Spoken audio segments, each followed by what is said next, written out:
Let me come to Oga CM. Oga CM, please unmute yourself, sir. It's good to have you on the panel. Good evening to you. Please talk to us. You have 8 minutes. Yeah, good evening. Thank you, NAIJA. Good evening, everybody. I'm quite happy. I'm glad to be here. Yesterday I couldn't make it. Tried as much as I could, but I couldn't. So I had to make do with listening to some of what was said yesterday, today.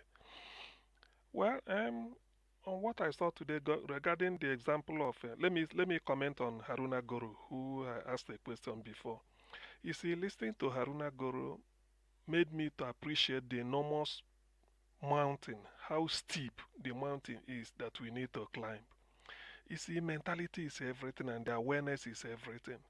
From what he said, the poverty is very much domiciled in the north. But for us to move forward, the mentality of an average, when I mean average, I mean the rural, the downtrodden people, their leaders are so indoctrinated them. Not only that they are not willing to help them in terms of providing amenities or educating them, but they've just pumped, the wrong words.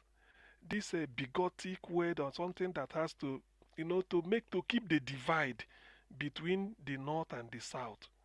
They will always indoctrinate them with rubbish that they have to follow it. But instead of you to go for a Christian Muslim ticket, they will call it a Muslim and an infidel. Why not go for Muslim Muslim? Imagine that type of nonsense. So this type of bigotry is really at the heart, at the roots rather, at the root of what is keeping the North down. And it's really each time he says it, I felt like saying, look, how are we gonna surmount this? How? If somebody like Peter Obi with all he did and Dati Baba Ahmed, two of them, although they did quite a lot of work, but one cannot appreciate this. That's why we are. But whatever it may, for whatever it is worth, Peter Obi must get in. To be honest with you, when I listen to this, I feel for them because I know when you keep a man uneducated in order to use the person, because you can easily call on the person to do your bidding because they don't want them to be able to, understand of things. Can you imagine that transpired at Chicago? Said they did a tape. Oh, I forgot to ask Karuna Guru. Send it to the North, telling them in Hausa that the so-called certificate forgery, that the Chicago State University has cleared Tinubu, that there's nothing like that. They've agreed. You know, can you? I don't know. That's what somebody said it or something, but I believe I should have asked Haruna Gora about whether he had it or whoever hears it should say so. So such things is what is working negatively. Now, those that if that is true, those that peddle such rumor and it's in their mind, they will have it that what are these people talking now? What are they changing? After all, it's Muslim ticket, and then everything is settled. So what are they making noise for? And that will continue to count against us. Somehow, something must have to give. I know that this, even if then, I know that for whatever it is. Augustine, the argument, thank you very much. I just chip in to give you the information you wanted to, I mean, to confirm. The lawyer from Chicago State University who was a corporate in forging those things out is the one that was now insisting, telling the school that that thing is right because he was the one that was accused that signed that thing out. So he was like the one trying to argue by trying to tell his own press conference that that thing is real, that it was okay. No, but what I'm saying is, the translation made in Hausa language and being circulated in the radio station in the north, that the so-called allegation that Tinubu forged his certificate and Chicago did not say Chicago has cleared him. There's nothing like that. They should just forget. Somebody said it. I think it only takes somebody living up there to come and say yes, it's trending or sort of is being heard. And if that should, I believe it's not. But if that should be the case, this is poisoning the people's mind. It's like telling them who not to vote for. Because if all of us, like we in the southern part, has agreed, and even the north too, not just the south, to some extent the north, have agreed that Tinubu forged his certificate, and every effort, every narrative, every discussion is geared towards letting people know that we cannot allow this to stand. If some people somewhere are countering what we are doing by use their own propaganda and then it's really not healthy. And I feel, in fact, it pains me because the first thing you do to win somebody is let the person be on the page, same page with you, understand what you are fighting, then mobilizing him for any other thing, for protest or for whatever it is, will be very simple. In fact, the moment you understand that you are being cheated, that means everything will stop. So that is what we are saying. I mean, that is the point I want to make. The moment the people understand that, look, whatever it is, Tinubu should not be there, like the rest of us are saying, then every other thing is quite easy to accomplish.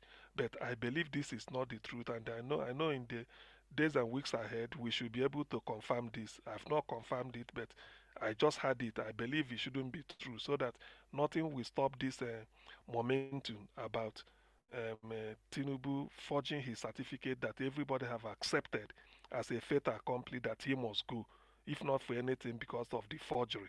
There are examples we keep citing here from Salisu Buhari to the one that happened in Kano recently to Mesoma and some other ones. So his own cannot be an exception.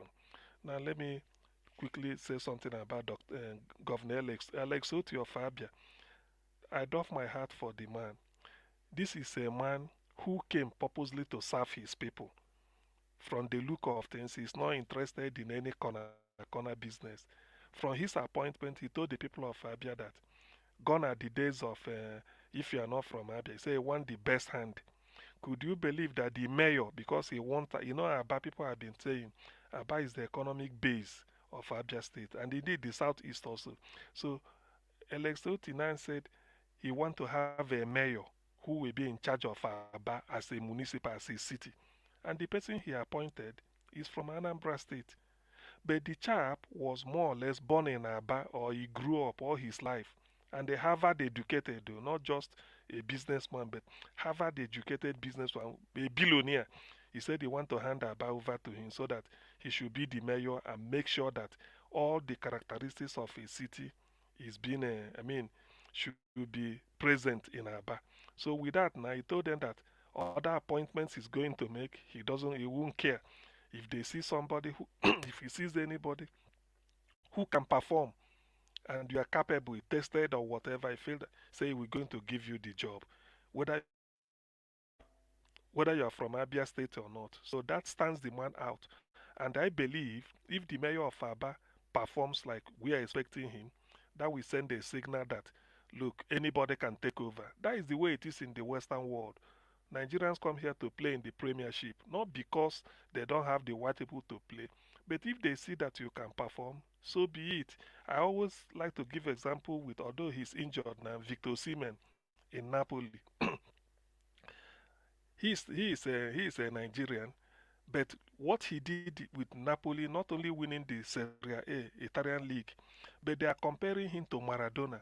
The influence Maradona had in Napoli. Since Maradona left, nothing is happening with Napoli football until Osimhen came. So Victor Osimhen, look at the way Italians worship him, at least the fans. So that's what it means. Not that they don't have their people, they have. But let us, if Abia should sort of introduce, and I'm happy it's a Labour Party initiative. So, but I'm not, I wouldn't say P2B should not have a hand. I know P2B might be an unofficial advisor, you know, to Alex Oti because he's a Labour Party governor. And then they will be working hand in hand. Certain things he may guide him up, even if not guide, but they may discuss certain things and he will know the way P2B carried himself while being governor of Anambra State and why people are following Peter because of his lifestyle. I think that is what Alex Oti is copying. No officialdom, nothing, very simple, saying that he only had one wife. He goes everywhere with her and three kids. Said, if you're unfortunate to have three wives, that is your problem. You know how to solve your problem. You know, all those type of talks. So people are now using it to endear themselves to him, which is good. So I wish him all the best.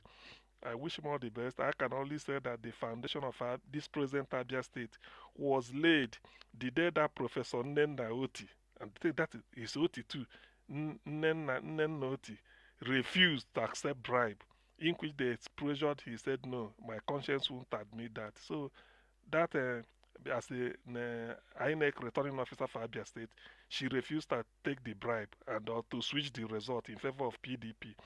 What if that lady has done what Professor Mahmoud Yakub did with INEC at the federal level? Maybe today Abia will not be singing a different song. But today, Abia is different because the man has invited Julius Berger. And you know what? What Julius Berger means? It's like inviting FBI, American FBI, to a crime scene in America. It means that no going back. So I'm happy for him and I wish him well.